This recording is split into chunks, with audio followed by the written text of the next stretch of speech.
Hello प्यारे बच्चों, कैसे हो? उम्मीद है आप सभी अच्छे और अपनी पढ़ाई भी अच्छे से कर रहे हैं। आज मैं आपके सामने जो हमारा एस्ट्रोनॉमी के ऊपर जो सीरीज़ चल रही है उसी सीरीज़ को आगे बढ़ाते हुए एक और वीडियो लेकर आई हूँ। पहले की वीडियो में मैंने आपको चंद्रयान के बारे में जानकारी दी थी और भी बहुत सारे जो शुद्ध तारे होते हैं या और भी चीज़ें होती हैं उल्कापिंड, उनके बारे में जानकारी दी। आज के इस वीडियो में मैं आपको भारत की तरफ से भेजा गया सूरज पर पहला जो मिशन है, जिसका नाम हमने क्या रखा है, हेलो ऑर्बिट में पहुंचा है हमारा मिशन आदित्य। तो आइए आज हम उसके बारे में जानते हैं।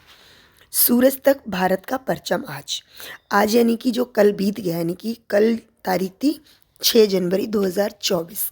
तो ये उस दिन का की खबर है, पर मैं आज वीडियो बना रही हूँ। तो आप उसे जब जो आपका हेलो ऑर्बिट पर पहुंचा है जो मिशन आदित्य, वो 6 जनवरी 2024 में पहुंचा है। भारत का सोलर मिशन आदित्य L1 आज शाम 4 बजे अपने लक्ष्य पर होगा, मतलब वो हो चुका है।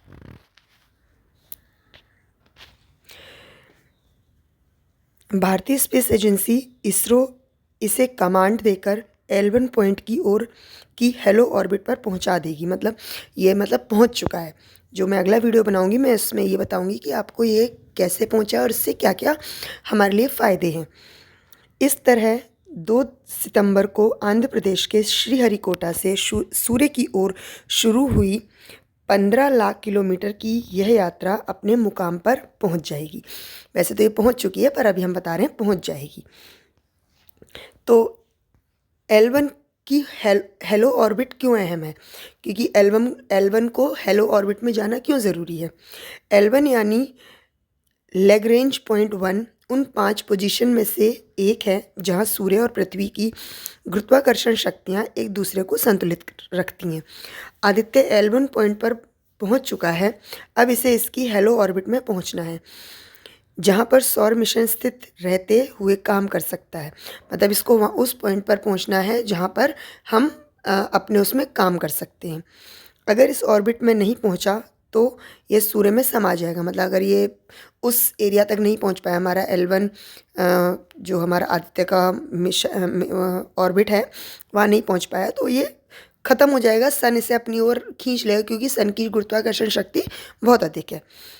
अगर इस ऑर्बिट में नहीं पहुंचा तो सूर्य में समा जाएगा। हेलो ऑर्बिट से आदित्य कई कोणों से सूर्य की स्टडी कर सकता है। ग्रहण की बाधा नहीं पड़ेगी। यह ऑर्बिट L1 के उसी तरह चक्कर लगाती है जैसे धरती सूर्य के, मतलब ये जहाँ पर स्थित होगा वो उसी तरीके से घूमेगा जैसे कि जो अर्थ है वो सन के तरह चारों ओर चक्कर लगाती है। तो देख लीजिए कि सूर्य का तापमान कितना है। 5500 डिग्री सेल्सियस सूरज की सतह का तापमान, मतलब जो उसके सराउंडिंग्स का तापमान है, और केंद्र में यानी कि पॉइंट जो सेंटर है सन का, जो जिसे हम सेंटर ऑफ सन कह सकते हैं, उसका है 1.50 करोड़ डिग्री, मतलब हमारी इमेजिनेशन से परे। और ये कब गया है? ये गया है आपका 6 जनवरी 2024 को शाम 4 बजे L1 की हेलो ऑर्बिट में पहुंचेगा और भारत का पहला सौर मिशन। तो ये पहुंच चुका है, पर आपको बता देते हैं कि दिन और समय क्या है। ये कब शुरू हुआ था? ये 2 सितंबर को आदित्य का सफ़र शुरू किया गया था। 16 दिन बाद ही काम 16 दिन बाद ही शुरू किया काम, मतलब 2 सितंबर को इसकी स्टार्टिंग हुई और उसके बाद इसने काम करना शुरू कर दिया। मतलब इसको भेजा गया था 2 सितंबर को और उसके बाद से उसने अपना काम करना शुरू कर दिया था। हेलो ऑर्बिट L1 जो कि भारत पृथ्वी से है 15 लाख किलोमीटर की दूरी पर। ठीक है, आदित्य L1 को इस पॉइंट से, आप क्या समझ सकते हैं, इस पॉइंट से इस तरीके से यहाँ तक भेजा जा रहा है। ये स्ट्रक्चर है इसका L1। ये एरिया जो है जो वहाँ पर प्लांटेड किया जाएगा, इम्प्लांट किया जाएगा। ठीक है, अब कितना समय लगा है इसको वहाँ तक पहुँचने में?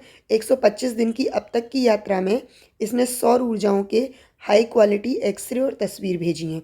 मतलब 125 दिन में पहुँचा है वो वहाँ, और उसने इस तरीके की अलग अलग पॉइंट से फ़ोटोग्राफ्स क्लिक किए हैं। हेलो ऑर्बिट तक कैसे पहुँचेंगे?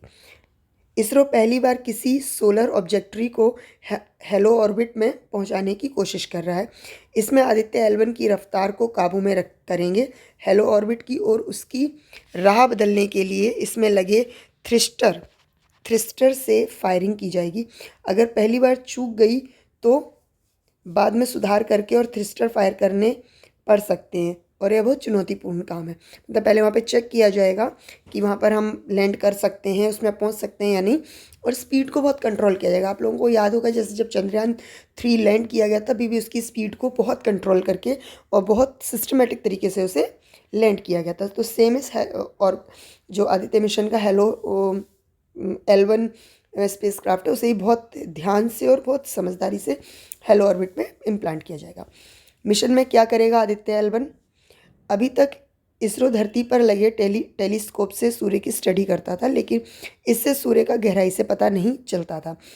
इसकी बाहरी परत कोरोना इतनी गर्म क्यों है और इसका तापमान कितना है, इसका पता नहीं है।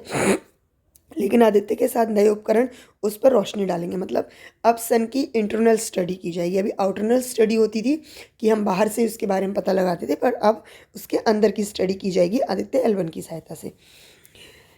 VELC कोरोनाग्राफ यह टेलीस्कोप है जो सूर्य के कोरोना पर 24 घंटे निगाह रखेगा और रोज़ 1440 तस्वीरें भेजेगा। मतलब ये हमारा एक तरीके से आप कह सकते हो कैमरा है, टेलीस्कोप है जो ग्राफी भी करेगा और फोटोग्राफ्स भेजेगा।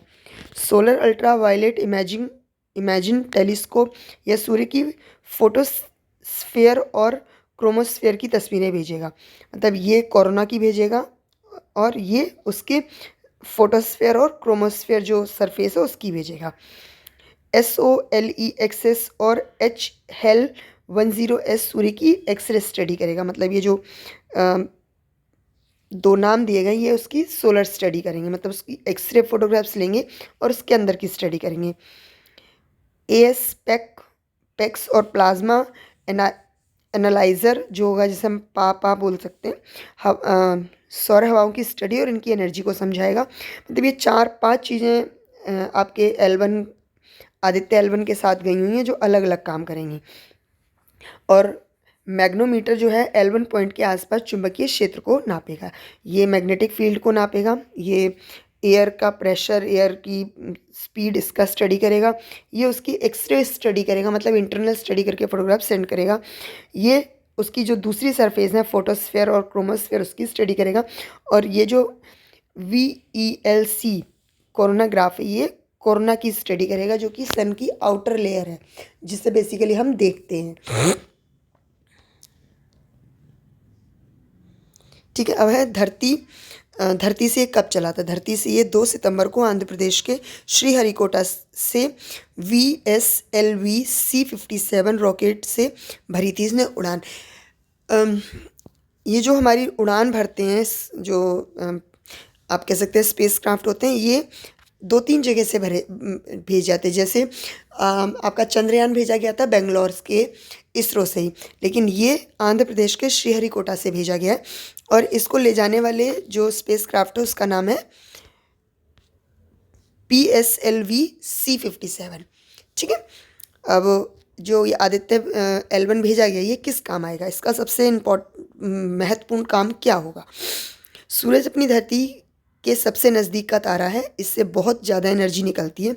सौर लपटें भी उठती रहती हैं।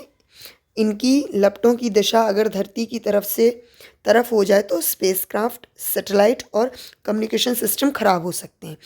ऐसी सौर घटनाओं की आदित्य L1 समय रहते सूचना देगा, जिससे नुकसान को कम किया जा सकता है।